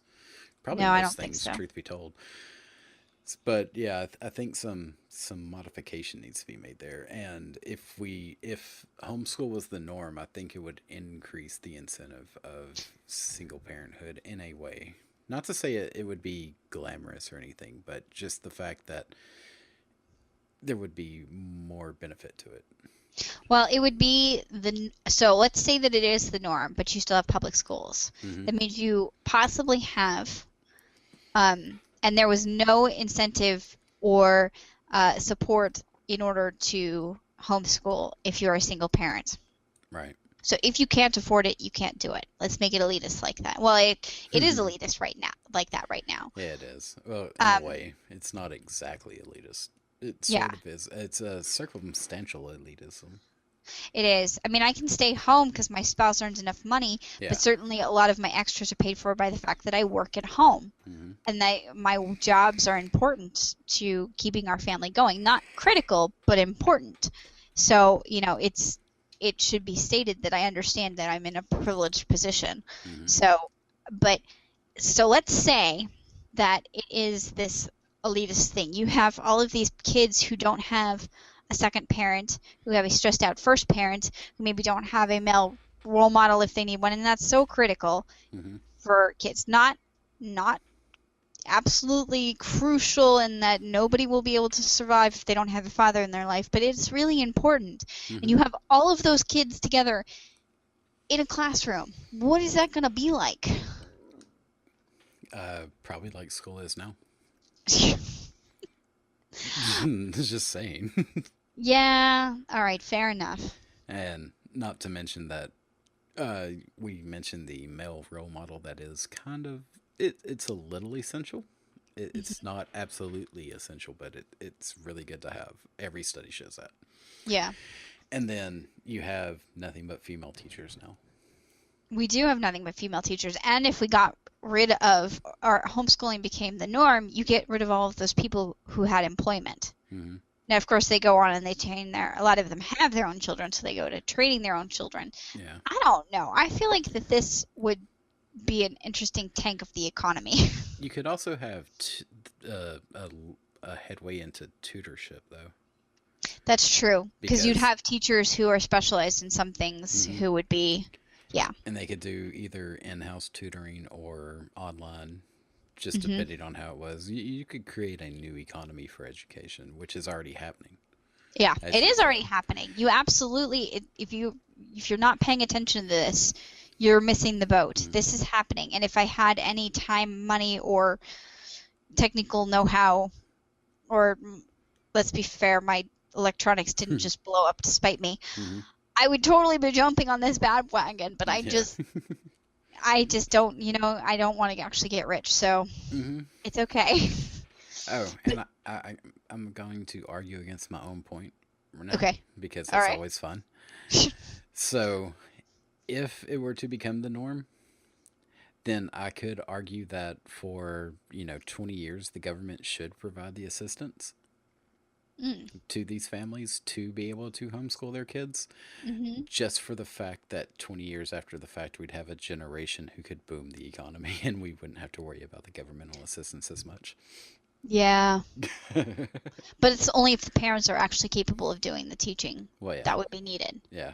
If they're not independent-minded themselves. Well, see, that's they're- also and what that's I mean the thing by is, like, the if you've got somebody who's assistance. homeschooling, they either did it because of extraordinary circumstances. Say you've got a kid who's an Olympic athlete. Mhm. Okay. You have a kid who's got cancer. Well, yeah, that makes sense. They're not going to go to a school where there's germs everywhere. Yeah. You got a kid who's being bullied to, oh my God. So there was a kid who was left or was put on a wrong bus in Indianapolis and was like stuck on a bus for 3 hours today. Good Lord. And her mom's like, I don't know why we're doing this. This is ridiculous. I'm just going to pull her out and homeschool her. And it's like, okay, And bullying is a very real problem. Hmm. We have a large suicide rate for the teenagers, and I feel for them. I think people should be forced to face their fears and to overcome adversity and all this other stuff. But I don't feel like, and bullying starts in preschool. Oh yeah, I was there. It starts in preschool, and I putting was up with bullied in that for preschool. In 15 years or whatever yeah. is just a lot for anybody. Hmm. That's a lot for everybody. I mean, not nobody, but most people are not going to stand up well under that. No, uh, I And I did learn how to hit back, yeah, but and my oldest did too. He's learned how to stand up to his bullies, and he doesn't hmm take things personally anymore, and he doesn't yeah, necessarily do things to draw attention to himself. And he learned, and probably by, I would say, 9 or 10, so within 2 or 3 years of us pulling him, he was good with it. hmm But he needed the time to grow and yeah, find his own foundation so that he could stand firm and not and just continue to try to stand up while he was taking pot shots. well, the other part of that is in today's school system, you could be verbally bullied, and then once you snap, you hit them, you're gonna be the one in trouble. Yes. It's so stupid and backwards. Hmm. Yeah, and I mean, our school system is awesome. It's one of the best in the country, and they tried so hard to stop the bullying, and I give them all the credit in the world.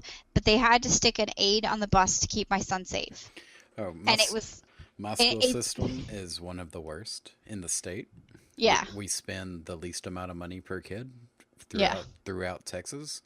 hmm And it got to the point where my friend's daughter was bullied so hard, a police officer showed up at our house one day asking about, because this girl that was bullying her had started a rumor that my friend, the father, had been having sex with her and the daughter. uh, And the yeah, school had gotten the daughter in trouble for this. mm, The school, it's so fucking backwards and awful. yeah, and you were living at the time with them at the time, so this Hmm. wasn't happening. Yeah, no, Yeah, not at all. It yeah. was, but yeah, that was a fun day to answer the door. Oh my God. No, yeah. So we have the opposite problem that, I mean, they were trying absolutely everything to make it Hmm. stop, and they couldn't get it to stop Yeah. without expelling the other kid, and he wasn't physically violent. He was just taunting. So Hmm. I'm going, you know what? I can just keep him at home. I'm here anyway. Yeah. That Let's is, try this. that is when we pulled her from school and started homeschooling them. Yeah. Yeah, because it gets to be this thing that's just too much to bear up under. So, I mean, I don't even know where we were going on this one, but I have another one for you because we haven't even touched on it, and we've been at this for like an hour and a half now. Hmm. Socialization. If I had a nickel for every time that somebody asked me about socialization, I would have at least $5. Yeah. However, it's still a thing. People ask me about this. Are your kids going to be socialized? And they're just fine. I was gonna say there's two parts of that equation. I think Mhm. I believe one you could go into, which is yeah, you just take your kids to where their kids are, Mhm. and the other part, at least in my opinion, when you socialize with adults, you're getting the same effect. Mhm. You're still becoming emotionally mature in a social situation. We have this weird notion that socialization means being able to interact only with peers of approximately your same age. Which is so wrong. And they're not even supposed to socialize. It's like, No. you didn't come to school to socialize. Sit Yeah. down and shut up and do your schoolwork. It's Yeah. like, oh my gosh. And I don't know if anyone remembers socializing in school, but think back to high school and just how well that went for everyone. 'Cause I'm sure it was a marvelous experience for everyone out there. I had a great time in high school. I loved Hmm. it. I had a Uh-huh. great time. I Uh-huh. really enjoyed my school. And I Uh-huh. thought And about it at first, and and was it all great? no, it wasn't always. No, but those are good lessons too. So I mean, they that is are, actually but a con that I do want to get to. So I don't feel like if you're going to be an awkward introvert, or not even an introvert. You're just going to be socially awkward. You're going to be socially awkward whether you're in school or out of school because that's who you are. Yeah, it's And if you're going to be a gregarious extrovert, like my middle child is, you're going to be that wherever you are because that's ingrained in your personality. That's not something that's yeah. And I don't know to what extent personality, because with things like IQ, it's leaning toward 50 to 80% genetic, which leads what 20 to 50% environment. right. Personality, I'm going to assume, is something similar. Okay. So it goes Well, that's a back, good assumption. yeah, which I'm going, it is complete assumption, by the way. I have no stats or studies to back that No, up. I don't think that there are any. Yeah, not I for haven't heard of personality. I any. know IQ, and Yes. that's very much generalized IQ or plasticity. It's not Right. emotional IQ or anything. Yeah. Very much one thing, but I think it's sort of safe to kind of go with the assumption that most of it leads to that kind of figure, which is 50 to 80%. So once you get to personality, the environment, again, they're still being socialized. They're being Yes. socialized with you. Yeah. And peers, socialization between strictly aged peers is a complete artificial thing we did with the school system. Yes. Before we industrialized the school system, all the kids were in one big classroom.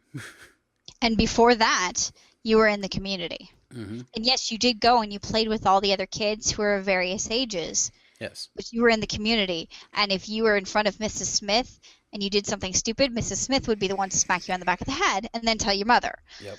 And then get smacked again. And then you get smacked again. Yeah. But you had all the adults around you watching you because it takes a village, Yes. which we don't have anymore. We don't have a village, which is No. why it's so struggling and fraught. But yeah, that socialization thing. So what it is that the studies show, because people want to know, and I will actually cite the study if you'd like. Let me see if I can find the link, but I'll just tell you anyway.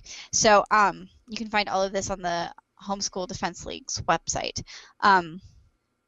That people who are homeschooled vote more than those who don't. So you have them more involved in civics, which, I mean, that's fun. I've taken my kids down to the state capitol and we've gone and talked to our legislators about getting legislation passed. Yeah. And that was, I mean, that's an invaluable experience. You know, I mean, what can you do with it? So you have kids who finish, the ones who do choose to go into college, they finish at higher rates. They tend to be just as successful, if not more successful, than their public school peers. So you end up with kids who are doing just fine. They have families, they go on and lead respectable lives, and some of them homeschool their kids or put them in public school. And some people hate homeschooling. They were homeschooled and thought it was terrible, and some people were homeschooled and loved it and are going to continue it on. Can I give a proposal of a hypothesis? Okay. On that, on the civics issue? Sure. So if you have the homeschool kids who have learned self-responsibility, and then you have the public school kids who have no control over their day-to-day. Right. And then when they're done with school, one feels responsible for their community, and the other feels that no matter what they do, someone else is just going to do what they want to do anyway. Yes. I wonder if there's a correlation there. Well, I would like to point out, I mean, I don't, when I gotta think of how to say this without being some way that'll get me skewered. Okay, if you are going to buck the norm at all, you already have to be pretty independent and stubborn. Yeah. You have to be desperate, or you have to be really stubborn. Yeah, and just very self-driven. And if you are very self-driven and independent anyway, anybody who knows me knows that I am very hard-headed. You're just going to do whatever the hell you want to do anyway. Yeah, which so you know. Get out of my way. I'm very similar in that regard. Where yes, and we're both public school kids. Yeah, and this is a personality thing. My dad's the same way. So I didn't start out. I was in the mindset of public school is the only way to go, and homeschool kids are weird. Yeah. And then I was forced by circumstance to change my position because we needed a change. Mm-hmm. And we could not afford private school. And there really aren't any there are magnet schools, but they're not really all that close. It would have been very inconvenient. I was gonna say, from Because what I I've was heard. babysitting at that time and I needed to be close to home. Mm-hmm. So you have parents who are very independent. They're going to raise very independent kids. That they're already. I mean, like if you think about how many people in the population are libertarian, Mm-hmm. it's kind of feeling like that's how many percentile-wise are heading into homeschooling, because they're the ones who are like, no, we're going to do this our other way. That's not to say that homeschoolers are not represented across the spectrum, because Oh yeah. you get a fundamentalist, they're all going to be Republican. Mm-hmm. So, yeah, when you have that kind of independent mindset, you're going to go where it is. And you're going to want your kids involved in politics because that's shaping the community.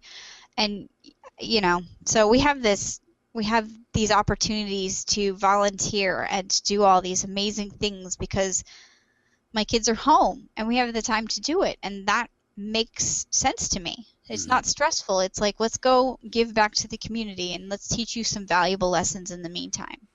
Right. So, yeah, I think I've hit everything on my list, close to everything. Yeah, that was everything on my list. Stigma. There's a stigma to homeschooling. Mm-hmm. If you homeschool, now this doesn't bother me. It's like I kept waiting for somebody to tell me I shouldn't breastfeed in public. It's like, please, dear God, somebody tell me that. Yeah. I will have so much fun chewing you up and spitting you out. That would be awesome. Yeah. Nobody ever did. I don't know why. He must not have looked at me and said, well, no, not necessarily location, but I think I give off that air of just don't argue with me. Yeah, that too. So, I don't get I mean, I did a little bit get argued with, but, even when when I told my mom I was thinking about pulling my oldest to homeschooling because she knew everything that was going wrong and how the school had been trying to stop it, she's like, I think that's a good idea. And that kind of support was nice for those first few months because I certainly had, like, a chip on my shoulder and something to prove, and now I'm at the point where I don't have anything to prove, and oh my God, this kid makes me look amazing. Yeah. He speaks Latin and Chinese and what's the other one? Spanish, Latin, Chinese, and there's something else. I'm missing one. He speaks a bunch of languages. Mm-hmm. He makes me look so good, and it's not me, it's all him. Yeah. But, like, if you have a stigma, and people will come up and be like, let me quiz your that's another fun one. Please quiz my children. Please do it. I was going to say, if you do want to take some credit, 50 to 80% genetics. Just saying. Well, but I didn't do that on purpose. So, yeah, like, anybody, please, they want to come up and they will say your kids are weird. And my middle child he's fairly weird. I won't lie about that one. But my oldest one is very helpful and polite. And my middle one is the happiest, smilingest, loving kid ever. He's he's got his quirks, man, but he's a love. And, they're their own persons and they would have been their own person wherever they were. But the stigma would be that they are going to be socially awkward and weird and undereducated. And but that happens a lot. Random people in strange places will be like, let me quiz you on what you know. Mm-hmm. And well, see, that's I don't know if the stigmatization's getting better or I just keep great company because my 4 closest friends all have kids, and at least all of them have tried homeschooling. Mm-hmm. 2 of them have stuck with it. 2 of them put their kids back into school just because of the strain and circumstance of everything involved. Yeah. So, and it kind of did, like, one set of kids wanted to go back basically because they had been in too long and they wanted back into a social environment. Right. And then the other set was, it was a single mother and just time and circumstance happened and it couldn't be helped. Yeah. To put them back in. Which, happens. It happens. But yeah, you have all these people around you who are like, well, the school system sucks. Yeah. And around you it does suck. So it makes sense that they're all bailing. Well, I was going to say the 2 that put them back in are in the school system that sucks. The ones that kept them in homeschool have great schools around them. Wow. Or new or good, but yeah, it's not the school system here, it's in different places. Wow. So I do believe there's a stigma still. I think it's Mhm. lessening at the least. It's either Yeah. lessening or I just know the coolest people. Flip Yeah. a coin on that one. Mhm. So my county, I just checked, at least for last year, spends almost $16,000 a year per student, Hmm. per pupil.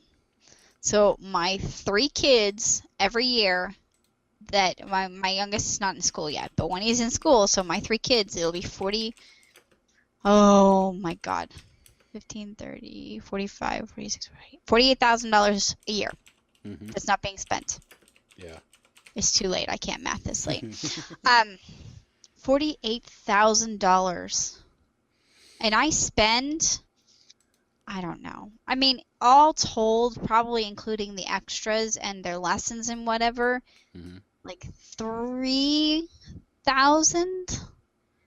That includes their PE class Hmm. and Cub Scouts and Boy Scouts. Let's Maybe I don't see. even know that that's 3,000. Okay. My That school actually sounds like, yeah. Did you look? spend spends $5,263 per student. Wow. That's Uh, kind of impressive.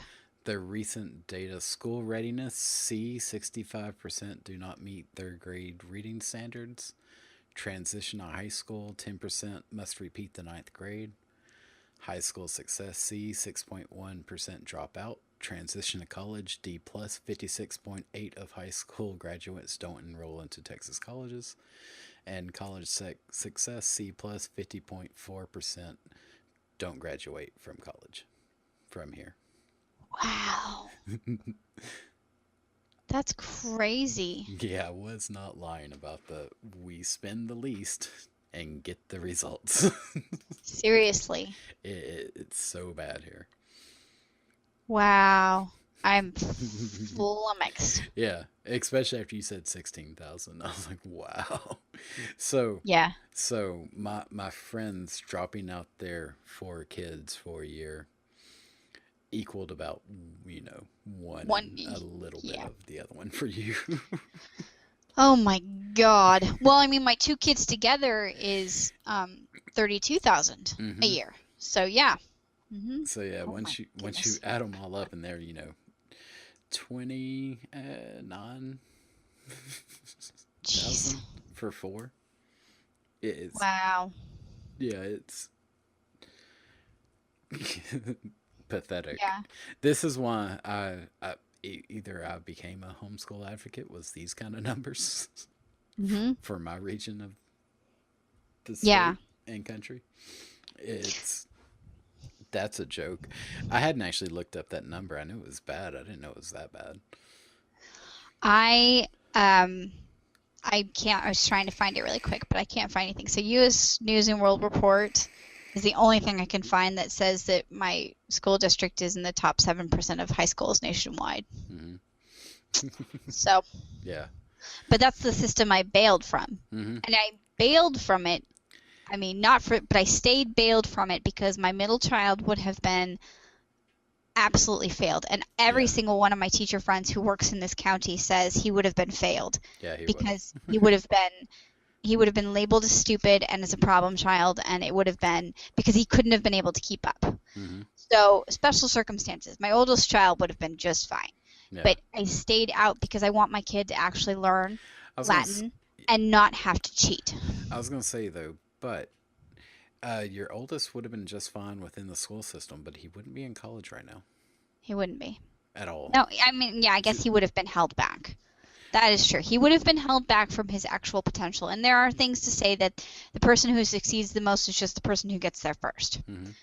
So that gives him a leg up if he can get his associate's degree by the time he's 18, which is, I think, his plan. Yeah. And I don't see any reason why he can't. Then he will be well ahead of the curve. He'll be able to finish a bachelor's degree, which is what he intends to do by the time he's 20. Hmm. So because yeah, so that's a great goal. And then I think he wants a master's and possibly a PhD because why wouldn't he? Well, yeah. He's one of those weirdos. Well, not only that, but you're starting that soon. You can finish that soon, and all of a sudden you're not 30 and getting out of school. Yeah, and 2 years. It's 2 years of living at home. Mm-hmm. So he has 2 years of living at home where he's not paying any extra bills or any extra student loans or whatever. Yeah. So. And then, so yeah, once he can get a job at that young of age and start saving, then he'll have, the house at what? Yes. Pretty quickly after that. Yeah. Yeah, so there's advantages to it, and I fully believe that if we can get my middle child's eyes fixed, that he can go to college early too. Yeah, I agree. Not 13. I don't think he will be mature enough at 13 to do so. Yeah. That's fine. So 13 is very young, but probably 15. Also, just hypotheticals here. Once the eyes are fixed, and even if it's not looking at college that early, he can be looking into engineering pretty.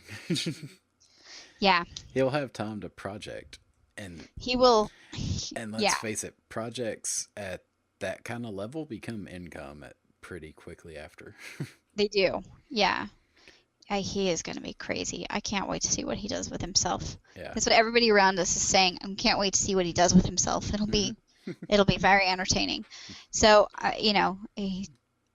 I cannot truly convey what he is like, but he is a fiddler, and he is constantly working with things and trying to make them into something new, and it's amazing. So, and he understands like coding already, and he's programming, and he sequences RNA as a fun game. I was like, what the hell is wrong with you? This is stupid. Why are you doing this? Have you bought him an Adreno yet? He is currently working to buy his own. He has to actually stick to his chores for an entire week before he'll be allowed to buy one. Because once we buy him one, he will not surface for the next year. No. So you may need a couple. Get a Raspberry Pi in there too. Those are cheap. Yes. Yeah. And I think that's what he is going to buy. I mean, you know me. I was trying not to listen. Oh yeah. You need both. So. Just get both. Okay. Well, he's got to buy them himself because we are big on personal responsibility, and I don't think he has enough money to buy both. But I know he has enough to buy the Raspberry Pi. I mean, Christmas. Yeah. We'll have to see. I mean, that'd be something my dad would definitely buy him. Yeah, I think the Arduino is like $30. I think you can get a Raspberry Pi for like $5 now.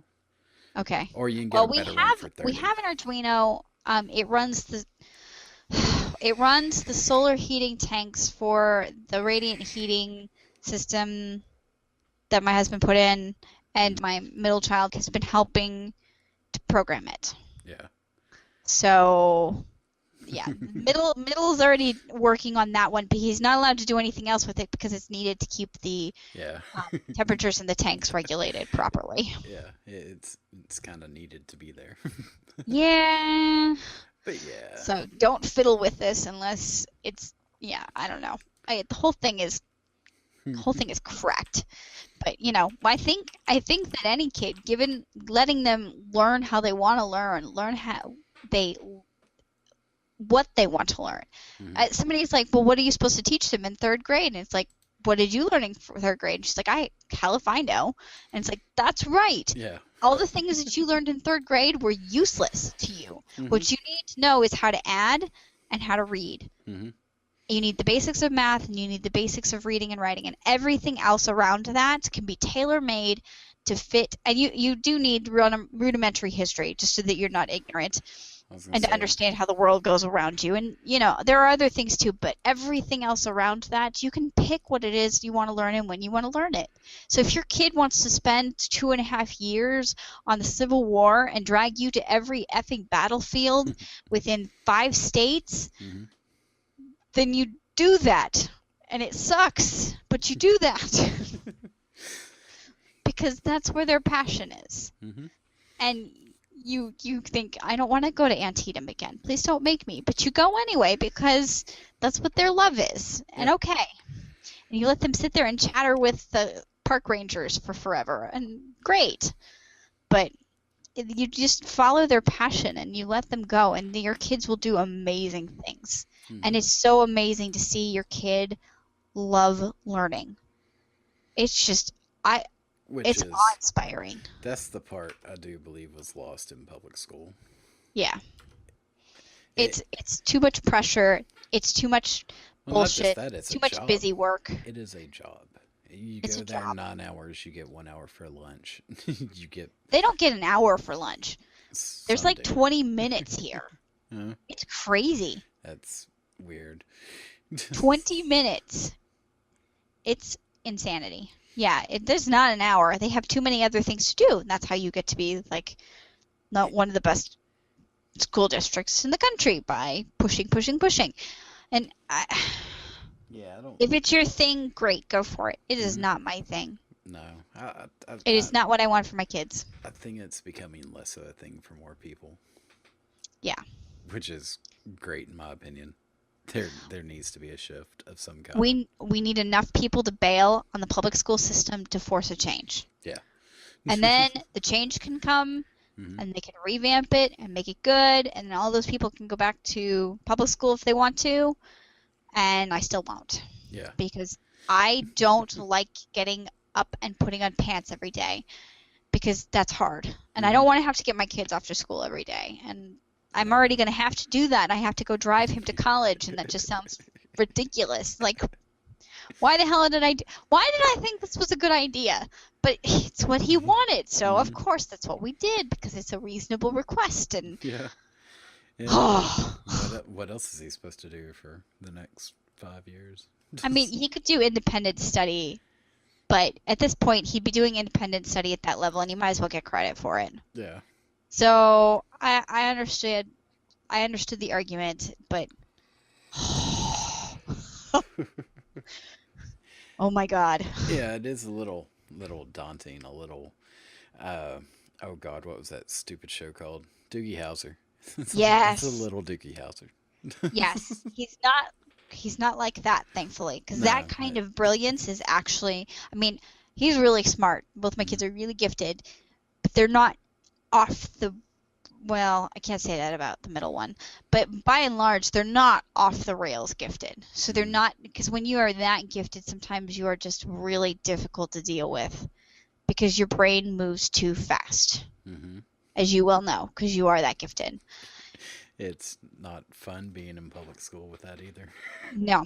So, yeah, it's difficult to be a parent of those kinds of kids. So, I don't struggle that much, because my oldest child is very even-keeled, and he's a joy, and, you know, I wouldn't trade him for anything. But Yeah. and my middle, I wouldn't either. But there are some times where it's like, I wish I could pause him. Just pause so I can catch my breath, please. Yeah.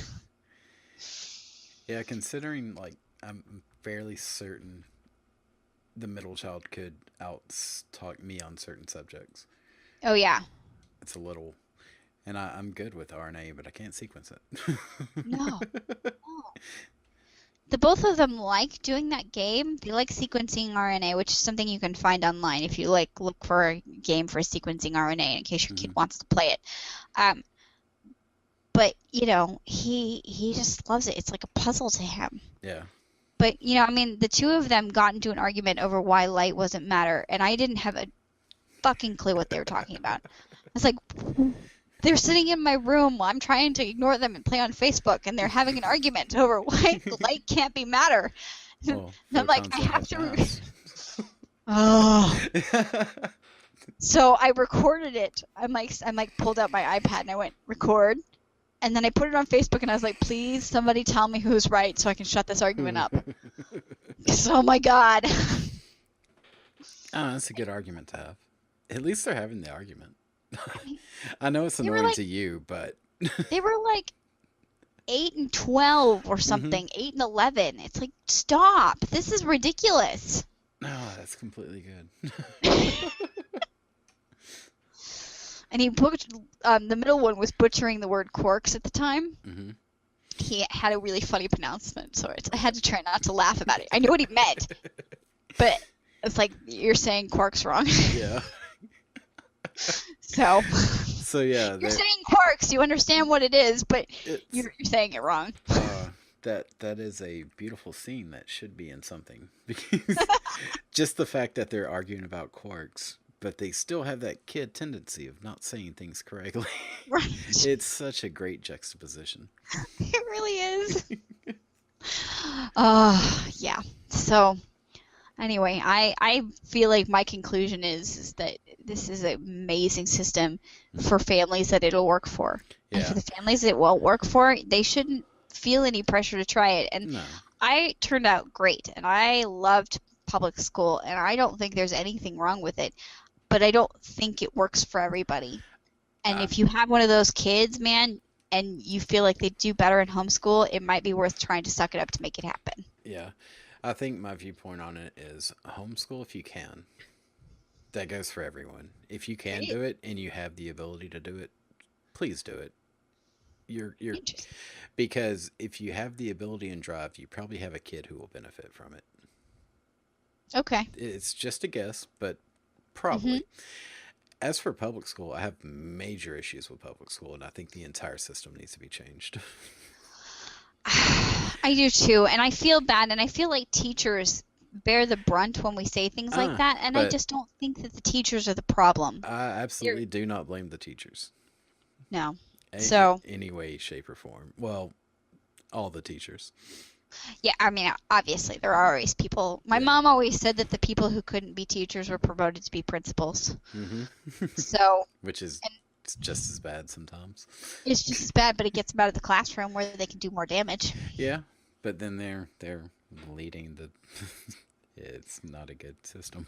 No. Yeah. Which is a good segue to the end because that is next week's topic. Yes. Well, that'll be fun. It'll be quite fun. And I do hope to see you all there. All right. All right. Bye. Later. I hope you enjoyed the show. If you did and would like to see it grow, please subscribe to get notified when new episodes are available, and perhaps give a like or share with someone you think would enjoy it. If you would like to support us directly, you can do so at paypal.me/wearetheapex. And be sure to check out our books at wearetheapex.com. Thank you, and have a great week.